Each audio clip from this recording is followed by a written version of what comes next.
From the beginning, we always saw multimedia as a key part of any curriculum around Who Built America. And we saw the value of it in reaching a broader audience than just a textbook. It's safe to say that part of ASHP's history is a history of technology, one step after another of technology going obsolete. In each one of those cases, the concept was, well, what was the best way to present history, particularly of working people? We needed very much the second grant from the Ford Foundation to be able to do what we did, which was to expand the staff and to have the resources necessary to produce this multimedia curriculum. Both a text as well as slide tape and film presentation. The slide tapes were at that time considered cutting-edge technology. Cutting-edge technology in those days, particularly with the use of a silent beep.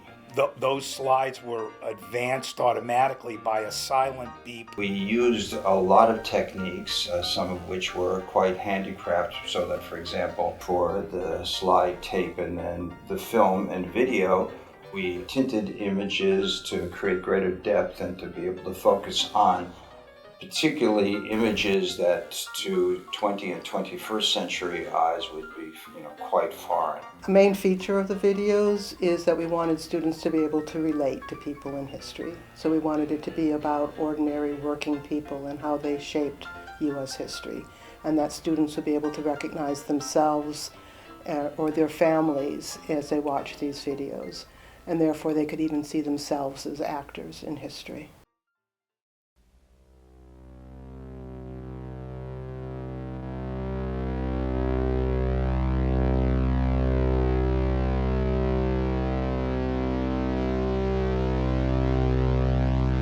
Yes, I was there that Saturday afternoon in July.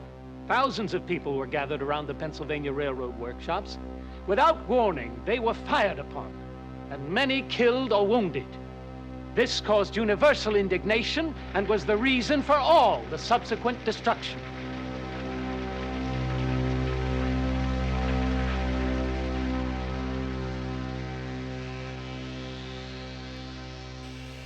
So we had money to produce one film on the 1877 railroad strike, and we selected it because it kind of was a classic illustration of how something central to labor history was largely unknown in the historical record and even in textbooks. The first industrial nationwide strike against the railroads, which were the monopolies, capitalists of their era.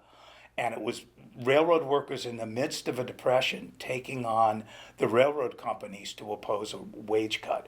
And we were fortunate to get James Earl Jones to be the narrator of the film. This was in a day when James Earl Jones was essentially known as the voice of Darth Vader, and we were very excited to have the voice of Darth Vader as intoning our words. The greatest victim of the Depression, the unemployed worker, was seen as its very cause. The employed worker did not have an easy time either. Don't you understand? They want to break us apart. Many went out on strike to restore wage cuts, but most work stoppages failed. Businessmen were able to replace strikers with the unemployed. When we were making the videos for the Who Built America series, we were directly engaged with teachers. We were doing a professional development program in New York City public schools and working with dozens of teachers as well as with community college faculty. Throughout every step of the production, we would have discussions with the teachers and the history faculty about how they were teaching the subject. It's easy as historians to get lost in the history and not realize what students know and don't know. We were also really cognizant of the kind of time constraints of teaching, and that classes are sometimes 40 or 45 minutes. So many independent history documentaries were like hour-long programs, and those just don't work for teaching. And also we're really cognizant of producing in ways that you could show snippets of things. So there would be kind of chapters that would allow teachers to kind of stop and talk about it. Because that's another thing we often get for teachers is that, You know, you put on a video and the class thinks it's time to like take a nap. So we would really encourage that they would stop and discuss videos throughout. We also produced some materials that teachers could use separate from the videos, which were the viewer's guides.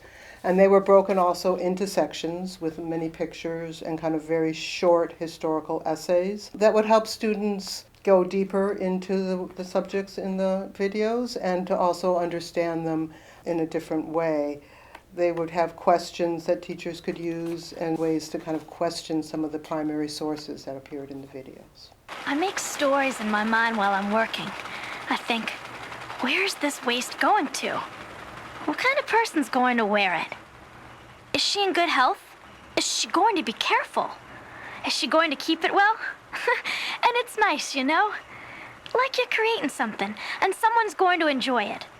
The waist ain't mine. I only made part of it, and got paid poorly for that. But you care. Well, the focus of that documentary is about young urban and immigrant women who were working in the sweatshops and the uprising of the 20,000, so the unionization of the young women. And we really saw Heaven as speaking to the more recent immigrants in New York City public schools and in CUNY. We looked a lot about how kind of young immigrant culture helped shape America. We used some primary documents but made them kind of cut them almost like music videos. I mean, this was being made in the 1990s and it was kind of the era of MTV. The clock in the workshop, it rests not a moment. It points on and ticks on eternity, time. Once someone told me the clock had a meaning in pointing and ticking, had reason and rhyme.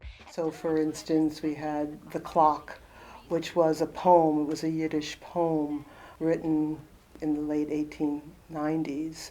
But we set it to a kind of a staccato reading of it about women, you know, being forced to work to pace at that time. Another way we kind of linked the past and the present was we developed activities around looking at, you know, the role of the shirtwaist for young women in the turn of the century versus this role of sneakers in American culture in the 1990s, and both kind of a consumer culture and a style that was part of Americanization.